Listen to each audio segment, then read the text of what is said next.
2002 সালের শেষ হওয়া যে নিবিড় ভোটার তালিকা সংশোধনের যে তালিকা প্রকাশ হয়েছিল, তাতে যদি আমার বাবা মার নাম না থাকে, 2002 সালে যে নিবিড় ভোটার তালিকা সংশোধনের পরে যে তালিকা প্রকাশ হয়েছিল, সেই তালিকায় যদি আমার বাবা মার নাম না থাকে, যদি আমার নাম না থাকে, আমার পরিবারের কারোর নাম না থাকে, তাহলে আমরা কি এবার বাদ পড়ে যাব?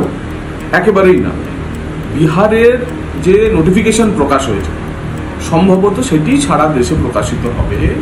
তাতে স্পষ্ট বলা হয়েছে যে 2003 সালের ভোটার তালিকায় যদি আপনাদের নাম না থাকে, পরবর্তীকালে যে কোনো নাগরিক এখানে বসবাসের জন্য 11টি নথি চিহ্নিত করে দেওয়া হয়েছে। তার মধ্যে আপনারা স্কুলের সার্টিফিকেট দিতে পারেন, মাধ্যমিকের অ্যাডমিট কার্ড, স্কুলের সার্টিফিকেট দিতে পারেন, LICর কোনো ডকুমেন্ট দিতে পারেন, ড্রাইভিং লাইসেন্স দিতে পারেন, জমির কাগজপত্র দিতে পারেন। ওই 11টি যে